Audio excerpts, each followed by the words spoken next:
थोड़े में हम बात करेंगे टोटोलॉजी के बारे में। इंटरेस्टिंग चीज़ी सी टर्म है, तो चलिए स्टार्ट करते हैं अपनी video. Tautology is a rhetorical device or a form of redundancy in which a statement is repeated using different words but conveying the same meaning। ठीक है। बेसिकली होता ये है कि हमारी जो ये जो टर्म है टेटोलॉजी, ये रिडंडेंसी से रिलेटेड ही है, जिसमें आपने पढ़ा था कि अगर आप कुछ वर्ड्स जो हैं ऐसे होते हैं जिनको आप रिपीट कर रहे होते हो या वो सेम मीनिंग कन्वे कर रहे होते हैं और उसका कोई लॉजिकल मीनिंग नहीं कन्वे हो रहा होता, ठीक है।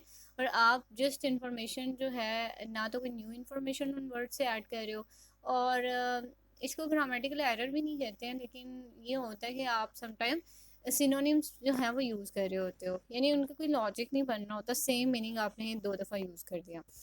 लेट्स से हमारे पास एक एग्जांपल है, I saw it with my own eyes. यहाँ पे देखें, सा का मतलब होता है obviously you are watching something with your eyes, ठीक है, सा का मतलब। And with my own eyes का फिर क्या तुक बनता था कि आप उसमें विद माई ओन आईज, मैंने अपनी आंखों से देखा। ऑब्वियसली देखना है तो आप अपनी आंखों से ही देखेंगे ना। तो with my own eyes is actually a tautology. Why? Because it is implementing the same meaning as we have seen in the word saw, right?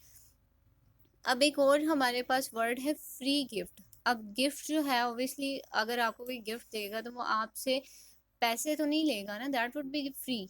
तो उसमें फ्री का वर्ड दोबारा से यूज़ कर देना मीन्स इट इज़ टेटोलॉजी, यानी कि already जो है गिफ्ट की कोई कॉस्ट नहीं होती अगर कोई आपको दे रहा है तो ये बेसिकली टोटोलॉजी का कंसेप्ट होता है, जिसमें आप मतलब एडिशनल वर्ड्स जो है सेम मीनिंग जो है वो बता रहे होते हैं, बट उसका कोई लॉजिकली मीनिंग जो है वो कन्वे नहीं हो रहा होता।